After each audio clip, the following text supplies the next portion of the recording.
Y ahí está iniciada la grabación.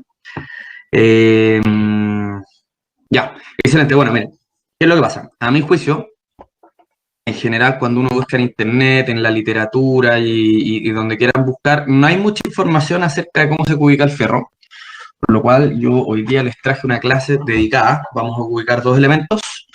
Ya, tenemos alguna sorpresita por ahí, escondida al final de la clase también.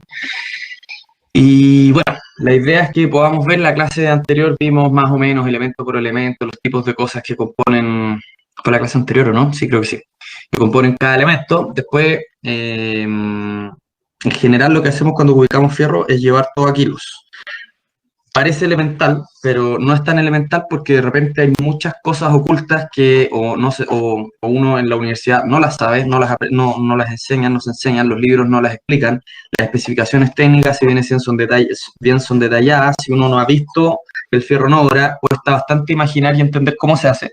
Así que hoy día vamos a desglosar un par de elementillos con los cuales pretendo que quede súper claro cómo se ubica.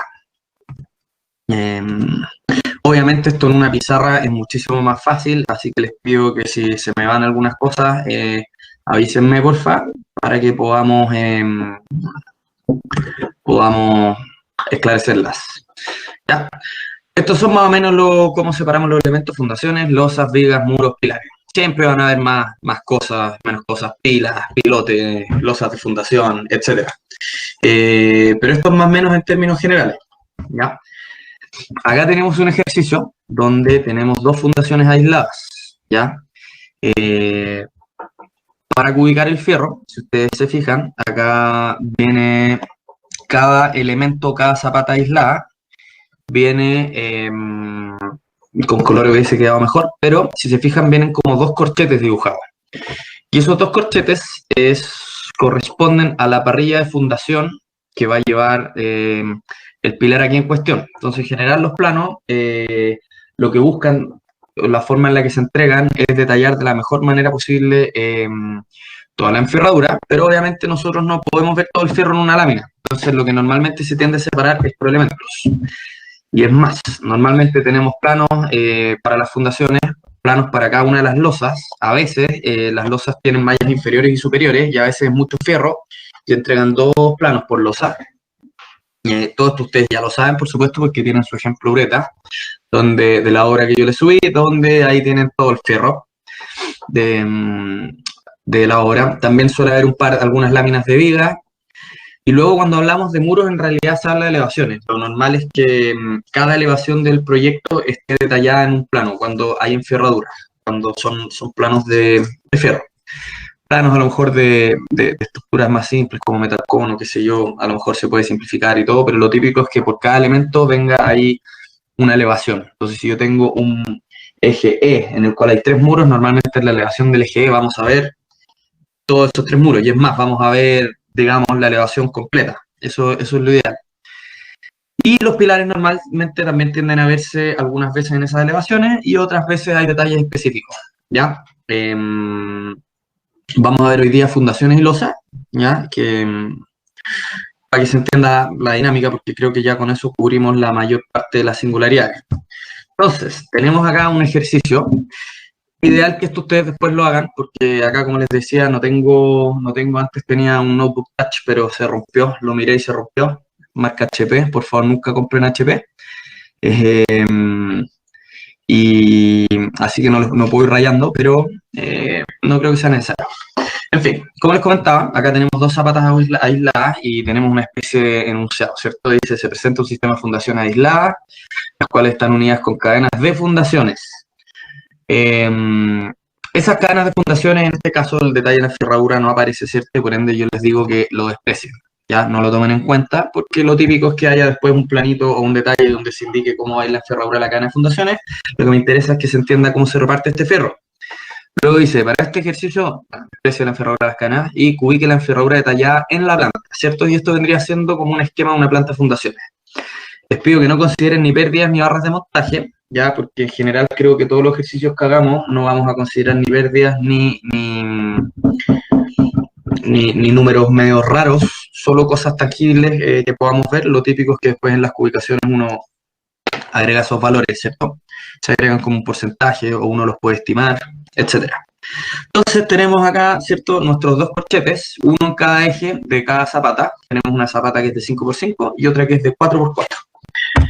Entonces, tenemos nuestra solución donde, bueno, primero reparemos en la nomenclatura, ¿cierto? El primer corchete, la fundación de 5x5, ¿cierto? Nos dice que corresponde a una barra, normalmente ahí viene después una A o un arroba, y dice, ¿cierto? 18 a 16, largo total 600. Eso nos dice que esta es una barra que tiene un diámetro de 18 milímetros, ¿cierto? La cual va espaciada cada 16 centímetros, ¿ya? La letra S se las voy a explicar después. Y si se fijan, nos dan hasta el desarrollo de la barra. Nos dicen que tiene un largo igual a 6 metros, pero entre paréntesis nos ponen 55 más 55 más 490. Hasta el minuto, me imagino todos me siguen, ¿cierto? Bastante simple, bastante básico.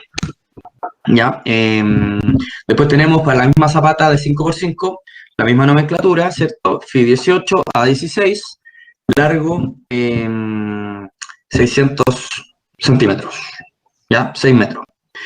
Y después tenemos la más chiquitita, donde tenemos una nomenclatura similar, sin embargo ahí hay un pequeño cambio, ¿cierto? Hay un cambio en los largos, ambos largos son ahora de 5 metros, no de 6, y los espaciamientos que nos dan son de 20 centímetros en vez de 16.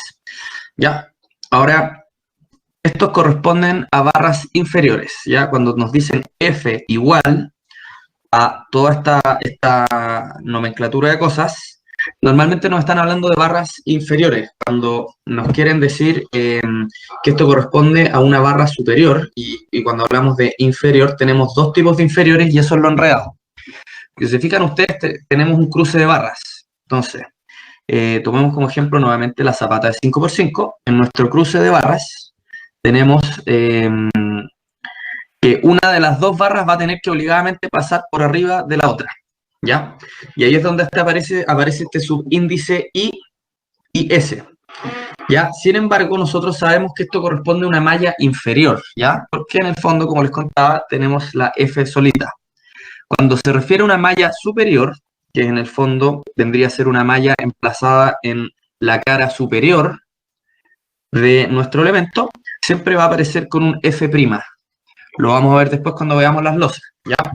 Les quería hacer esa aclaración. Entonces, esa I y esa S, en este caso, para nuestra malla inferior, corresponde o indica qué malla va a ser inferior respecto a la otra. O sea, en este caso, la que va en sentido del eje X, ¿cierto? Va a ser la inferior, y la que va en el sentido del eje Y va a ser la superior. Ustedes se preguntarán si es algo no relevante, y aunque no me crean, en una obra nos hicieron desarmar una losa, un pedazo de losa, tampoco era una cosa tan terrible, pero cuando uno tiene los camiones encima, se vuelve algo importante, y la inspección técnica llamó al calculista. El calculista normalmente, dependiendo cómo uno pregunta las cosas, y eso es parte importante de la gestión que uno hace, le van a dar respuestas de una u otra manera. Probablemente si el inspector técnico le hubiese dicho, mira, tengo 3 camiones en la puerta y nos dimos cuenta que estas barras vienen invertidas, ¿afectan algo o no? Probablemente el calculista hubiese dicho, déjenlo así, pero que no se repita. Como esto no fue planteado de esa forma y normalmente hay un canal de conducción, ¿cierto? Nos dijeron, den la vuelta. Y al final creo que uno trata de guardar la compostura, de que la constructora no se vea como que somos sucios para la pega. Entonces tuvimos que dar vuelta a todo y fue terrible. Días después, cuando tuvimos tiempo de conversar con el calculista, dijo que efectivamente hay un pequeño como efecto en el diseño, o sea, si llegan a ser demasiado como conservadores, y efectivamente la barra que es inferior va a estar en una posición de medio centímetro más abajo que la otra y les cambia el diseño. O sea, en la práctica yo creo que no es así. Yo creo que deben ser muy pocos los calculistas que lleguen a ese nivel de detalle, y sin embargo, para que lo sepan, es muy importante, porque al final uno siempre tiene que cumplir con lo que dicen los planos. Y estas cosas pasan porque de repente los viejos parten trabajando y uno va a ver cuando la pega está casi lista y no está de acuerdo al plano, ¿ya? Esa es la parte donde les hago énfasis y donde espero que les ayude a acordarse por qué tenemos una I y una S. Y en tu respuesta, Maximiliano, efectivamente, no es que no salga la I, yo creo que el tema es que la I quedó alineada junto con el eje. Y como esto es una foto, no es AutoCAD, ¿cierto? Ya no tenemos vectores. Probablemente ahí, cuando la recorté, se perdió la letra I. Pero sabemos que la otra es la S, por ende, por descarte, la otra va a ser inferior. Para efectos de nuestro ejercicio, no nos importa. Para efectos de conocimiento, me interesaba que lo sepan. Ya, vamos a ir entonces al desarrollo de este ejercicio, que es tremendamente fácil. Partimos con la zapata de 5x5, ¿cierto? Entonces, ¿qué nos están diciendo? Que tenemos un fierro distribuido. Aquí tomamos el caso del I, ¿cierto? Fi 18, repartido cada 16 centímetros, con un largo de 6 metros. Entonces dice, se considera una barra de diámetro 18, ¿cierto? Cada 16 centímetros, de un largo total 6 metros. Ahí les recalco un poquito el tema del indicador, ¿cierto? Y por último nos vamos a que en el fondo lo que nos está diciendo esto, ¿cierto? Es que a lo largo de toda nuestra zapata vamos a tener, ¿cierto? Esta barrita repartida, y ahí yo le hice un esquema donde se puede ver cada una de las barras, si mal no recuerdo eran 31 algo. ¿Cómo hacemos esto? Porque obviamente nosotros no vamos a dibujar cada vez que queramos calcular cuántas barras están distribuidas a lo largo de nuestra fundación, ¿cierto? Entonces uno obviamente toma la distancia, la zapata tiene, es de 5 metros por 5 metros, por ende tenemos que nuestra barra de 18 a 16, de largo 6 metros, está repartida en una longitud total de 5 metros. Y si nosotros dividimos 5 metros en 16 centímetros, nos da que son 31,25 barras, ¿ya? Pero eso tiene un problema, porque en el fondo nosotros estamos dividiendo una área en una cierta cantidad de segmentos. Y si se fijan, yo acá les hice el dibujito de las 31 barras y se van a dar cuenta que nos queda siempre un espacio libre, ¿cierto? ¿Me siguen hasta ahí o no? Ya que explicar todo esto mentalmente con un lápiz puede tender a que divaguemos mucho. ¿Se entiende, cierto? Hasta el minuto más claro que el agua. Gracias, Lucas, más 1. Siempre, siempre, siempre que tengamos una barra distribuida, sea una losa, sea un muro, sea lo que ustedes quieran, vamos a agregarle un 1 para poder cerrar el tramo, de lo contrario nos va a quedar abierto. Pasa lo mismo, por ejemplo, con los tabiques. Nosotros tenemos una longitud de tabique y tenemos montantes cada 40. El montante número 1 no cubrió ninguna distancia y es con el que se da inicio, por ende vamos a tener que sumarle 1. Ahora, como nosotros somos conservadores y como en el fierro siempre se pierde más fierro del que uno tiene considerado y etcétera, y aparecen barras de montaje y un día le tiraron una cuna al fierro y se dobló y etcétera, nosotros no tenemos ningún miedo al ser conservadores y por ende, mi criterio por lo menos, ustedes me podrían aquí decir, el 31 lo redondamos hacia abajo en este caso y le sumamos 1, yo en mi criterio siempre voy a redondear hacia arriba y siempre voy a sumar 1. Aunque tenga una viga que tenga 10 centímetros y aunque realmente mi ubicación me tire que sean 3 barras. Eso a nivel práctico, obviamente a nivel académico veremos los ejercicios que hagamos, pero no tengan miedo y ahí después ustedes lo ponen, usted profe dijo que era de esta forma, ya, siempre vamos a redondear hacia arriba y siempre vamos a sumar una barra. Hasta aquí me imagino que no hay problema, luego que tenemos calculada, ¿cierto?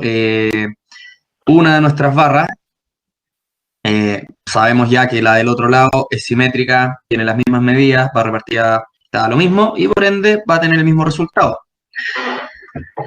Bueno, aquí yo me adelanté como siempre y venía un poquito más la explicación del sumar una barra adicional y redondear hacia arriba. Ya, ahí les dejo bien marcadas esas dos reglitas para que las tomen. Y por último, nuestra fórmula quedaría de la siguiente manera, serían 33 barras.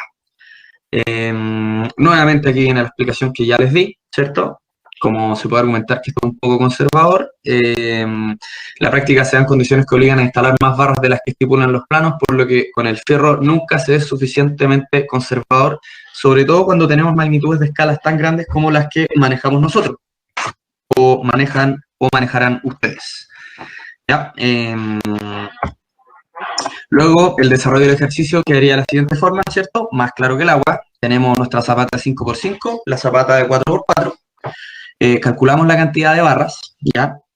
Esto es un estándar o es la forma en la que en realidad yo tengo estandarizada. No sé si es tan estándar, pero lo que uno hace es calcular los metros lineales totales para cada una de las barras que se tienen, y por eso cuando ustedes cubican, aunque no lo crean, hasta la última barra que está en los planos tiene que ser contada. Y una vez que se obtienen los metros lineales, ¿cierto? Procedemos a multiplicar eso por el peso de la barra, que hay tablas que les dan los pesos de las barras, pero como ustedes son estudiantes de ingeniería, sabrán que lo podemos obtener multiplicando el área por el largo. Y para obtener,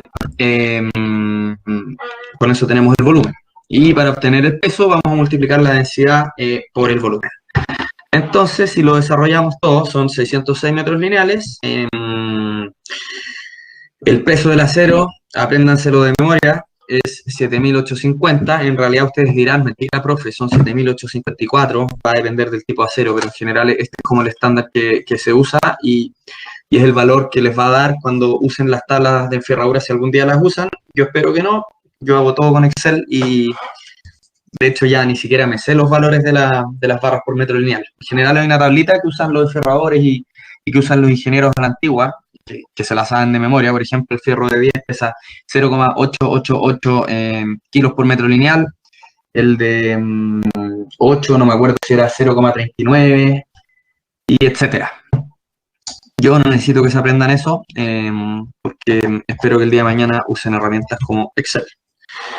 Los 18 centímetros era desde el borde de la barra o al eje. Perdona si me perdí. Los 18 centímetros. ¿Cuál es 18 centímetros, Lucas? El diámetro es 18 y los 16 centímetros es el espaciamiento.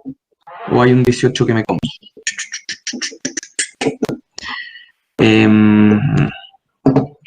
Los 16. Mira, en estricto rigor uno debiese restar el recubrimiento, ¿cierto? Y en las fundaciones ustedes saben que el recubrimiento es de ¿cuánto? Pero sabrán ya de memoria a esta altura. 5, excelente. ¿Por qué? Porque normalmente en las fundaciones tenemos condiciones de humedad, tierra, etcétera, por mucho que se emplantille, después pasa el viejo, se le desmorona el talud, etcétera. Entonces es un estándar considerarlo de 5. Entonces, claro, ustedes en estricto rigor, y el ejercicio correcto sería dividir por los 5.000 menos 10, ¿cierto? Los 500 menos 10, perdón. 500 menos 10, 490 dividido en 16, ¿cierto? Redondeamos hacia arriba, 31, y nos da 32. Pero como yo les decía, yo prefiero que me sobre una barra a que me falte una barra. Y como les decía también, por temas de magnitud, por el tema de la dificultad, creo que el fierro, a mi juicio, es lo más difícil de ubicar por un tema del tiempo que toma. Nosotros estamos viendo ahora una zapata de fundación, pero después vamos a ver otras cosas más entretenidas. Y claro, hay mucha dispersión, hay mucho error en el cálculo, no les debería decir eso, pero hay mucho error en el cálculo. Y por mucho que uno estandarice, cada proyecto es diferente, los calculistas a veces en algunos elementos meten menos cosas, más cosas, qué sé yo, etc. Ahí les puedo hablar una tarde entera de eso, pero no es la idea. Y claro, entonces, ese sería el ejercicio correcto, tomarlo al recubrimiento. Pero en la práctica yo después les voy a mostrar una pequeña explicación de estas mismas parrillas, cómo se montan, y me van a entender. Al final vamos a tomar los 5 metros, no vamos a restar los recubrimientos, para efectos de cálculos de distribución de barras. Ojo ahí, cuando calculemos, por ejemplo, mallas verticales y horizontales en muro, ahí sí se toma el recubrimiento, porque son tantas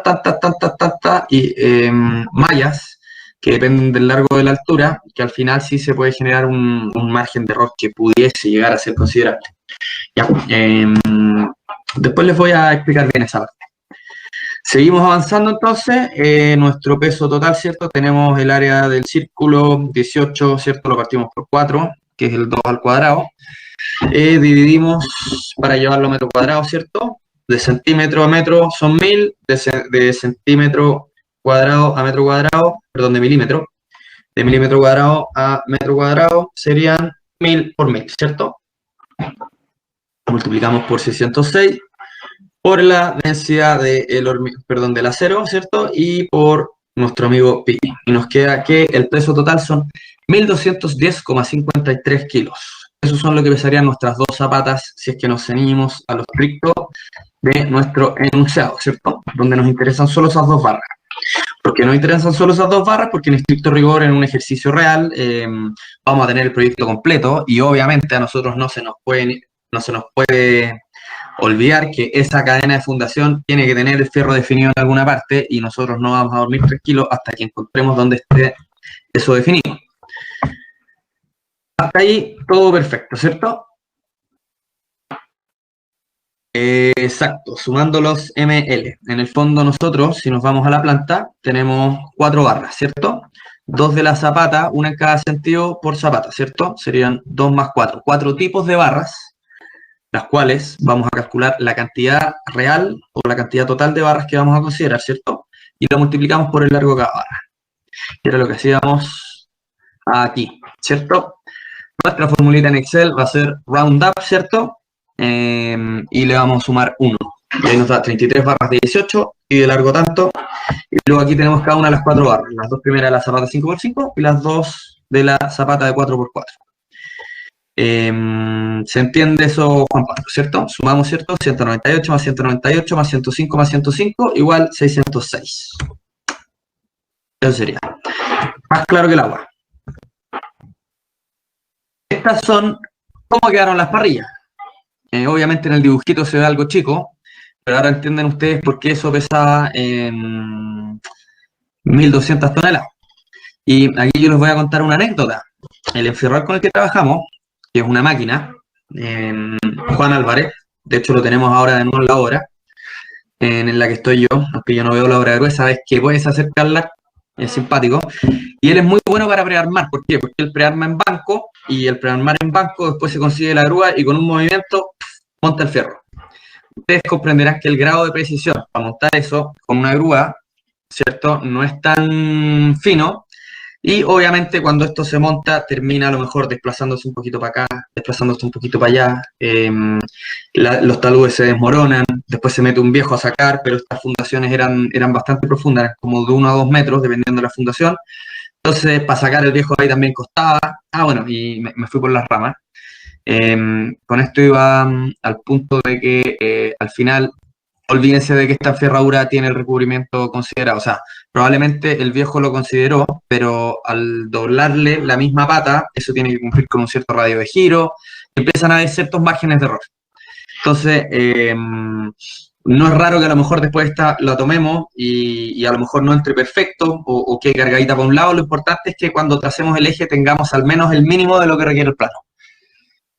Y la otra anécdota que les quería contar, que este viejo se embaló y cuando llegó se puso a prearmar, y no teníamos ni la grúa montada. Entonces después no teníamos espacio porque este gallo prearmó tanto que no teníamos cómo armar el fierro. Y ese fierro se debió haber tejido hasta que no estaba la grúa operativa, se debió haber tejido a mano. Fue algo bastante entretenido. La montamos esta como entre 15 personas, incluido yo, que debe haber ayudado menos que los otros 15, pero igual le ponemos ganas. Y fue todo un tema. Obviamente, como la altura era alta, al final se desmoronó la mitad del talud, fue un desastre. Más encima se puso a llover, me acuerdo perfecto. Pero en fin, esa sería como un poquito la mecánica de estas barritas. Y por ejemplo, aquí me faltaría agregar, yo en este caso a barra de montaje le llamaría a un par de barras largas que vayan en X para que esto le den rigidez a esta cosa, porque cuando esto uno lo toma con la grúa, como está armada en puros cuadraditos, se puede tender a deformar. Y eso es muy peligroso porque se cortan 2 o 3 alambres y queda la escoba. Bueno, tal vez no 2 o 3 alambres, pero un poquito más. A eso es lo que yo llamo barras de montaje, ¿cierto? Que va a ser distinto a las patas y a las reparticiones, que son algo que vamos a ver que también son barras de montaje, pero son barras de montaje que sí exigen los planos, ¿ya? No confundamos esas dos cosas. Las patas las vimos la otra vez, ¿cierto? Que es este elemento así como una ranita que le llaman, ¿cierto? Que se ocupa para mantener las segundas capas o las capas superiores de las mallas superiores de las losas. En fin, esa es un poquito la anécdota. Ahí están los viejitos prearmando arriba unos caballetes, ¿cierto? Y pueden ver que esas fundaciones son bastante profundas. Ahí están los viejos cuando los hormigonamos. Ahí están las cadenas de fundación que yo les hablaba, ¿cierto? Obviamente había un detalle de eso. El ejercicio no lo consideramos. Ahí ustedes pueden ver que esa fundación no está cortada con un cuchillo, así como si fuera mantequilla. Comprenderán que algo caerá para adentro, algo de contaminación. Obviamente uno tiene que reducirlo al mínimo. La plataforma tampoco es la adecuada, pero tampoco existe algún tipo de solución que uno tenga así como rápida a la mano de andamio para caminar por ahí. Y esa sería un poquito la fundación de 5x5. Y esto lo agregué un poquito ahí para contarles alguna anécdota para que la clase no sea tan fome. Ya, vamos a ir. Bueno, hay una foto. Esta era una clínica. Esa es la planta completa de fundaciones. Ya, aquí nosotros tomamos estas dos fundaciones de aquí abajito, al lado de la L. Aquí tenemos una fundación corrida, ¿cierto? Yo les hablé de zapatas aisladas. Ustedes saben que tenemos siempre zapatas aisladas o corridas, o sea, fundaciones corridas, o losas de fundación, que por ejemplo, esta grande de acá, yo creo que es una mezcla entre o una zapata muy grande o una losa de fundación muy gruesa. Esa tenía hasta cambios de altura. La parte de acá eran 3 metros, acá al medio era 1,5, el lado de acá eran 2. Eso era un monstruo. Creo que ahí solo en esa fundación entraron como 50 cubos, si mal no recuerdo. Y aquí tenemos un poquito más en detalle esa fundación corrida. ¿Por qué les muestro esto? Para que vean un poquito como ejemplo, porque esta lógica se va a repetir siempre. Vamos a tener o barras donde se indica su cantidad o barras donde se nos indica una distribución. Y nosotros tenemos que saber, porque no siempre viene indicada de dónde van a ir estas barras distribuidas. Ya. Espero... Juan Pablo, perdona, no te contesté lo último. Los 6 ml, para que no quede lugar a duda, nosotros dijimos que teníamos 33 unidades, ¿cierto? De un largo total de 6 metros cada una, multiplicamos 33 por 6 ml y eso nos da 198. Entonces ya están considerados los 6 ml, ¿cierto? Porque cada barra que nosotros encontramos la multiplicamos por su largo unitario o su largo total de barras y obtenemos un total de todas esas barras. ¿Ya? Excelente pregunta, que no tiene tal vez tanto que ver con el contenido, pero creo que sí es bastante interesante para nosotros como ingenieros. Va a depender obviamente de las estimaciones que considere el calculista, pero en general pueden haber condiciones de suelo. Por ejemplo, supongamos que tengamos un suelo que no es tan bueno o que tiene presencia de humedad o un poco de ambas, puede ser que se determine, otorgadas las condiciones de mejoramiento que a lo mejor especificará el proyecto respectivo o el calculista, pero una losa de fundación tiene primero dos cosas. Tiene más peso. Ustedes saben que las estructuras se quedan, ¿cierto?, a nivel global y después a nivel local, ¿cierto? No sé si ya tuvieron cálculo de estructura. Entonces, nosotros primero tomamos el edificio, ¿cierto? Y nos aseguramos que primero sea capaz de resistir el volcamiento, ¿cierto? Para eso, la fuerza equivalente que va a tener esta estructura, ¿cierto?, tiene que ser resistida por el momento par que va a generar su fundación. Entonces hay un tema de masa y de peso de la condición de apoyo que pudiese influir en una losa.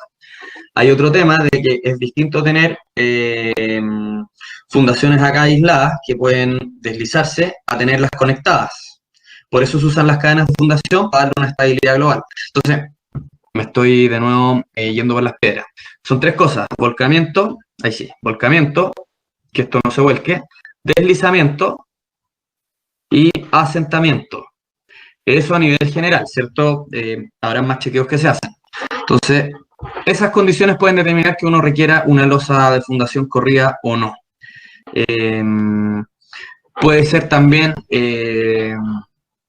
lo que les decía, las condiciones de a lo mejor el suelo no es tan bueno y al tener una losa de fundación uno tiene una mayor superficie de área en la cual transmitir las cargas. Para que lo entiendan, si yo tengo un edificio, todas las cargas están concentradas en los perímetros. Supongamos que mis dos dedos son un corte del edificio y tenemos un perímetro, ¿cierto? Si yo tengo una fundación, una losa de fundación, ¿cierto? Toda esta carga se va a distribuir en un área muchísimo más grande que si yo la tuviera así. Y por otro lado, va a ser mucho más rígida y por ende, si yo llegase a tener asentamientos que sean asentamientos diferenciales, que al no estar estos elementos conectados, esto podría irse para allá y esto podría irse para allá. y a lo mejor una cadena de fundación en un cierto caso particular no va a ser suficiente para evitar ese fenómeno, entonces podría convenir una losa de fundación. Es una pregunta bastante amplia de contestar. No sé si eso responde tu pregunta, pero eso es un poquito como lo que podría... ¿Dónde yo he visto losa de fundación? No, me pasó en un edificio donde iba al foso de ascensores, aparecieron napas de agua. Y ahí teníamos un núcleo, el cual tenía aisladores sísmicos un poquito más arriba y recibía la caja del ascensor que colgaba arriba de estos aisladores sísmicos. Pero ahí se concentraba una fuerza gigantesca. Entonces, ¿qué es lo que pasó? Teníamos unas fundaciones bien cototas, que eran como 1 metro de profundidad, y cuando apareció agua, el calculista cambió todo ese perímetro de fundación por un bloque de hormigón gigantesco, me acuerdo que tenía 3 metros de profundidad y se agrandó como en 2 metros.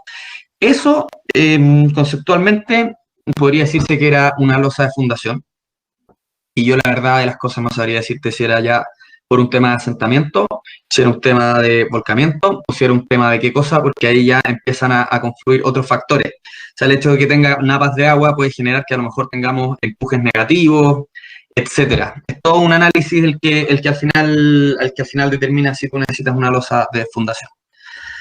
En fin, vamos a seguir con el próximo ejercicio. Ya, bueno, aquí les traigo el bonus track. Esa era la planta, ¿cierto? Y ahora vamos a ver una losa. Ya, yo saqué un extracto de losa, borré algunas barritas para que no se confunda el ejercicio, pero aquí vamos a ver, veamos el enunciado primero. A continuación se presentan dos figuras que en conjunto componen una losa, ¿cierto? Está en la próxima lámina de la figura, ¿cierto? En la izquierda corresponde a la enferradura del plano inferior y la figura 2, que va a ser la derecha, ¿cierto? Corresponde a la enferradura del plano superior. Ya, entonces acá yo les vuelvo a hacer la aclaración. Aunque tengamos mallas inferiores y superiores dentro de un plano, tenemos siempre dos planos, el inferior y el inferior. O sea, el inferior y el superior. Ya, aquí por un tema de ejercicio les digo que no consideren las patas de montaje y no consideren reparticiones.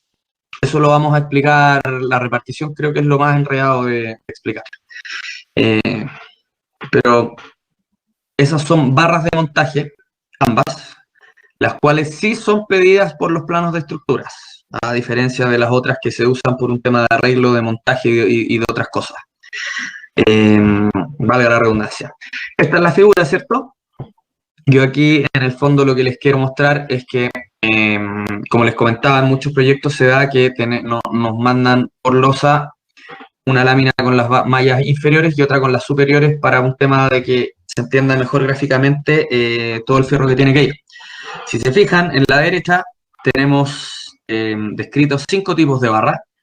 Todas estas barras son distribuidas, ¿cierto? Significa que necesitamos las distancias en las cuales van a ser distribuidas. Y si se fijan, todas las F van con un apóstrofe arriba, ¿ya? Para que no quede lugar a dudas, esas son barras del plano superior. Acá no nos especifican si es inferior o superior, porque probablemente estas barras no se cruzan. No, probablemente no se cruzan. Y en la figura de la izquierda tenemos la malla inferior. Y ahí si se fijan, sí nos hacen la aclaración entre qué malla tiene que ser inferior y cuál tiene que ser superior. Ya, hasta aquí todo bien, ¿cierto? Supongo se entiende el enunciado. Entonces el problema se traduce a ubicar del plano de la izquierda 4 barras, ¿cierto? Y del plano de la derecha 5 barras. Otra de las diferencias que tenemos acá tenemos diferencias en diámetro, lo que complica obviamente un poquito más el cálculo. Hay una pequeña aclaración. Ustedes ven ahí que el largo de la losa a lo ancho son 4 metros y yo lo tomé al borde de la viga. En la práctica, cuando uno ubica en el fondo y tiene una losa contigua, el largo que tome tiene que cumplir, tiene que suplir ese tramo de la viga. ¿Qué significa eso? Que yo la losa contigua esa probablemente la distribuiría donde terminó el largo que tenemos considerado, ¿se entiende? O sea, si yo tomo los 400, donde termina ese 400, hacia el siguiente tramo voy a considerar que va a ser mi nuevo largo, porque no puedo dejar un espacio sin mallas. Aunque en la práctica, si ahí va una viga, esto también es también empieza a ser un poco más relativo, y es para que me entienda, porque al final el plano no es capaz de plasmar en un volumen todos los elementos que confluyen en ese nodo, pero es posible, por ejemplo, que esa viga sea una viga invertida o que sea una viga que tiene cabezales grandes y esos cabezales no van a permitir o no van a dejar el espacio para que pase esa malla. Pero nosotros no nos vamos a complicar de eso porque si realmente ubicamos pensando en cómo se va a construir, podríamos pasar 3 meses ubicando un puro proyecto y esa no es la idea. ¿Ya? Entonces, para resumir, o para retomar, ¿cierto? Volvemos a simplificar, acá ya no vamos a ser tan detallados, ¿cierto? Pero tenemos en nuestra lámina de la izquierda nuestro plano inferior, tenemos 4 mallas, ¿cierto? Son todas de diámetro 8, tenemos los distintos largos, voy a volver hacia atrás, ¿cierto? Tenemos FI 8 a 30, largo 390, FI 8 a 30, largo 390, y después FI 8 a 34, largo 370, y se repite lo mismo. Y volvemos a hacer el mismo cálculo, ¿cierto? 7,25 partido en 30 igual a 25 más 1. Aquí yo ya les ahorré el paso de redondear, ¿cierto? Esto ya está redondeado hacia arriba. Nos va a dar un largo total de 26 por 3,9, que es el largo de cada barra, y eso va a sumar en total 101,4 ml. Repetimos lo mismo para las 4 barras, ¿cierto? Hasta el minuto me siguen todos, supongo. Luego en este caso se tomarán las mismas consideraciones, solo que en el plano superior, en el de la derecha, ¿cierto? Ya tenemos nuestros 5 tipos de barra y ojo cuando sumen porque ahora tenemos diámetros distintos. Y como buenos ingenieros ustedes saben que si el diámetro de la barra es distinto, el peso por metro lineal va a ser lógicamente distinto. Ya calculamos nuevamente las 5 barras. Sale fácil cuando uno lo tiene hecho de antes, obvio. Y resumiendo, hacemos una suma para cada diámetro de barra.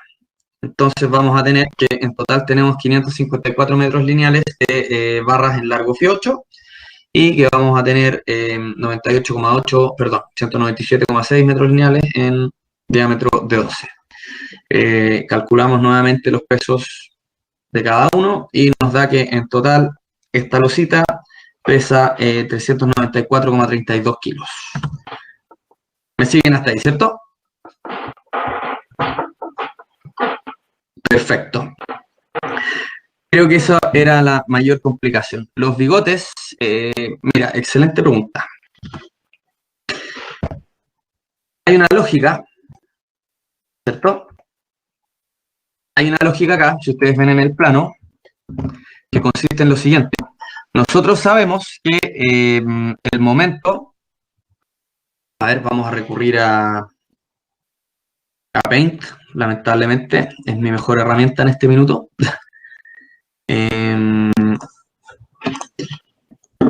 un segundito. Aguante, Paint.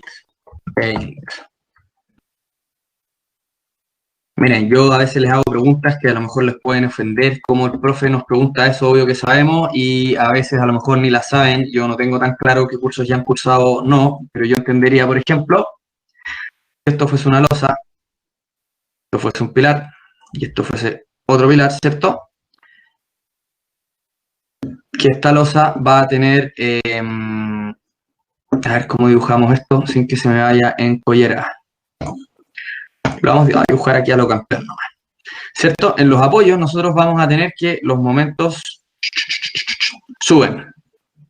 Vamos a cambiarle acá el... ¿Cierto? Y que en el vano, obviamente por un tema de cómo funciona el esfuerzo, esto baja.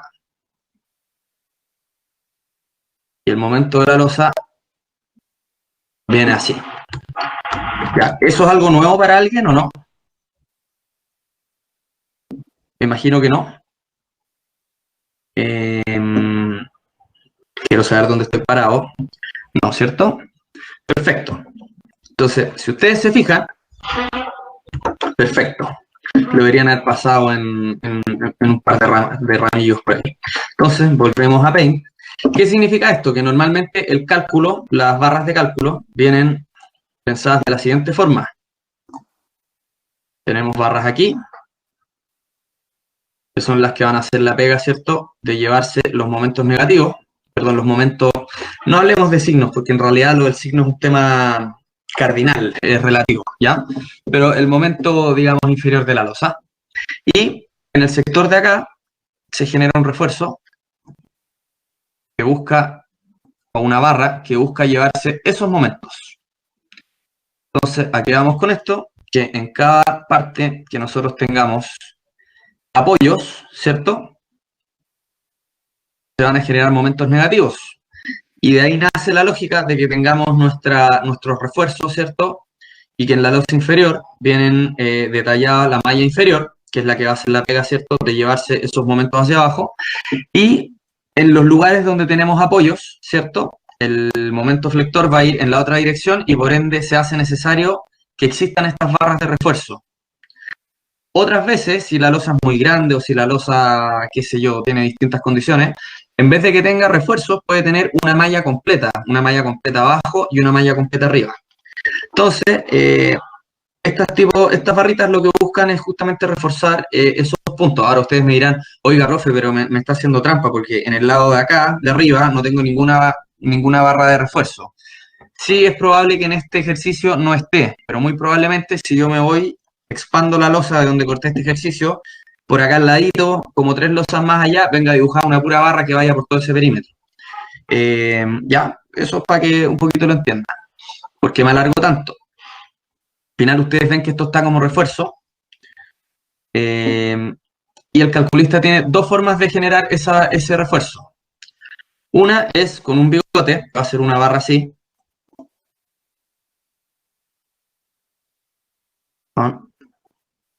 Aguante paint. Donde en una sola barra, él ya me incluyó este refuerzo. A esto le llaman los viejos bigotes. Es la terminología más común, que puede ir a los dos lados, puede ser en un lado o pueden ser dos barras y cada una con un bigote. ¿Ya? Y eso, por un tema de montaje, genera algunas facilidades. Por ejemplo, yo les voy a explicar. Si ustedes ven este refuerzo de acá, me dice que está formado con una pata de 30 más un largo de 130. ¿Ya? Me siguen con eso, ¿cierto?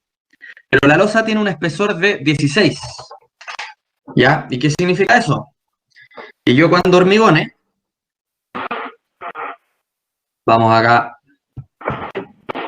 nuevamente a recurrir a Paint.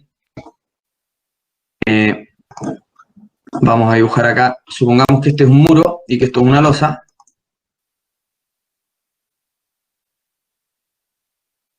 ¿Ya? Y entonces,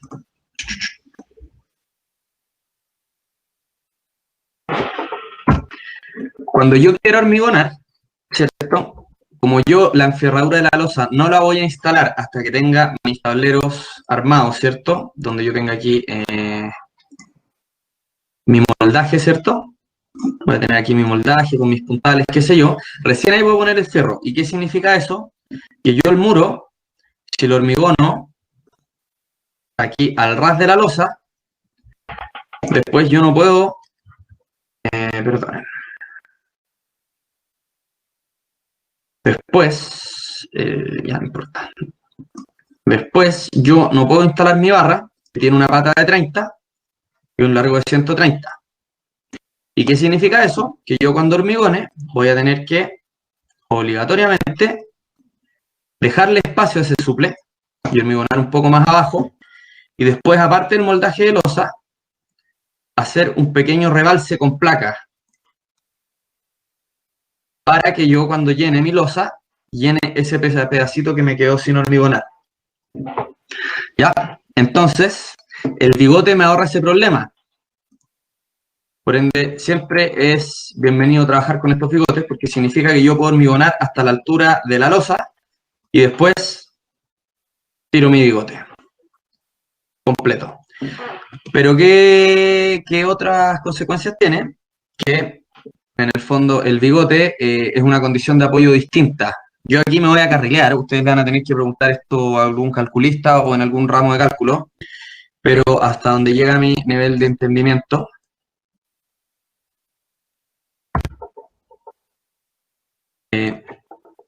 la condición de apoyo que genera un bigote es la de un apoyo simple apoyado. Eso ustedes lo conocen, ¿cierto? Que es ese monito así. mientras que el suple pasado genera una condición de empotramiento, que es así. Pero creo que eso ya hilar muy fino para lo que es este curso, a riesgo de demanda. Nunca he detallado fierro a ese nivel, así que no lo tengo tan claro. Pero esas son las dos condiciones que normalmente encontramos. Entonces, o nos mandan suple o nos mandan bigote. Va a depender del plano, de la losa, del proyecto, del calculista, etcétera. Si usted le pregunta al constructor, el constructor siempre va a preferir tirar el bigote, porque con eso se ahorra esta plaquita de acá.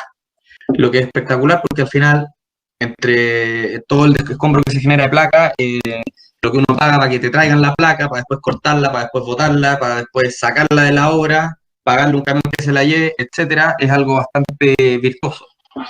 Pero a lo mejor puede incurrir que gastemos más plata en fierro, ¿cierto? Porque las losas simple apoyadas tienen momentos más grandes al medio, y las losas que van empotradas, ¿cierto? Los momentos más grandes están en los extremos. Imagino que eso ustedes lo sabían, y si no, les paso el dato. En fin, son los dos ejercicios que yo les quería traer hoy día, y la sorpresa que les tenía es que tenemos el quiz número 2. Ya es un quiz bastante fácil, la única complejidad es que ahora ustedes van a ubicar un muro, y yo no les enseñé cómo se hace el muro, pero acá les doy todas las indicaciones. Esto va a quedar publicado hoy día a las 10 de la noche, la fecha de entrega es el próximo jueves. Lo único que me interesa es que puedan con esto repasar un poquito lo que ya vimos hoy día. Tienen ahí un tiempo de gracia para hacer algunas consultas, obviamente consultas lógicas, ya, no me pidan las respuestas. En esta tarea no debiesen demorarse más de 20 minutitos. Y eso, sería el quiz número 2. Vamos a dejar un buzón de entrega. Vamos a tratar de habilitarlo, si no será por correo, les vamos a avisar oportunamente. Y la idea es que ojalá lo puedan entregar en un Word ordenadito y donde expliquen su desarrollo, cómo llegaron a eso. Si lo quieren hacer a mano, yo no tengo ningún problema que lo hagan a mano, pero háganlo por favor, muy entendible, muy gráfico, hagan los dibujitos con reglas si quieren, qué sé yo. No sé si alguien tiene alguna duda o consulta. Están todas las instrucciones acá en el quiz. Ese es el murito de hormigón. Obviamente a ustedes acá les interesa el fierro, ese hormigón pobre allá que ni les llame la atención. Y no sé si tienen alguna duda, pregunta o consulta.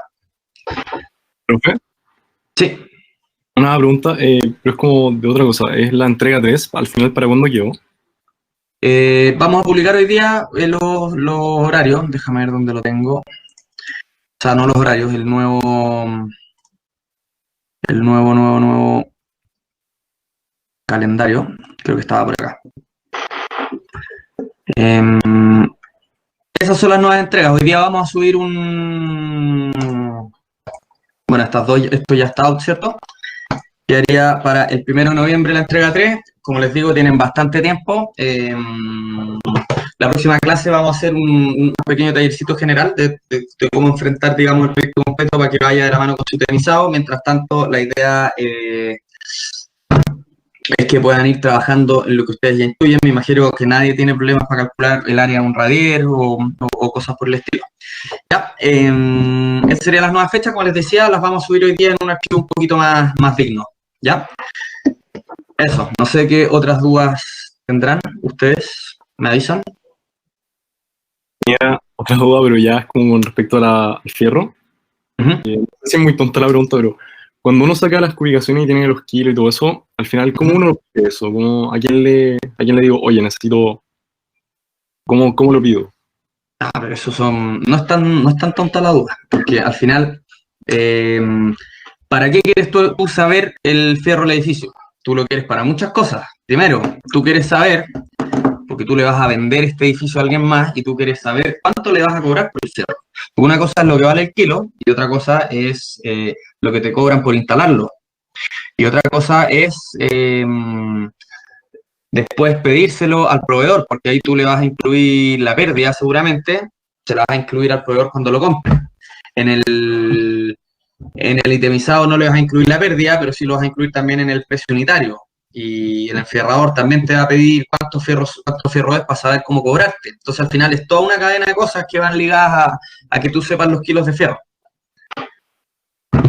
Ahora, primeramente iría en tu itemizado, ¿cierto? En la parte donde dice fierro.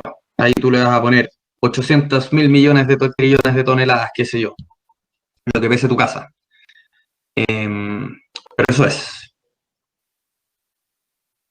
¿Se entiende, no? Gracias, profe. A ustedes. Eso. No tengo nada más que agregar. Vamos a mandar un comunicado oficial. Si tienen compañeros, ya que hoy día no hubo tanta asistencia, porfa, avísenles que hay un quiz. Tienen toda la semana para hacerlo relajado. No lo dejen por última hora. Es un muro, es distinto. Ya hay un par de cositas extra que no vimos hoy día, pero las hemos visto en las fotos y en la clase anterior. Ya, y cualquier duda me consultan.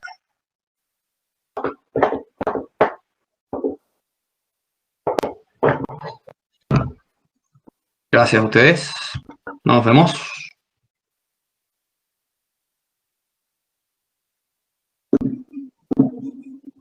Chao, chao.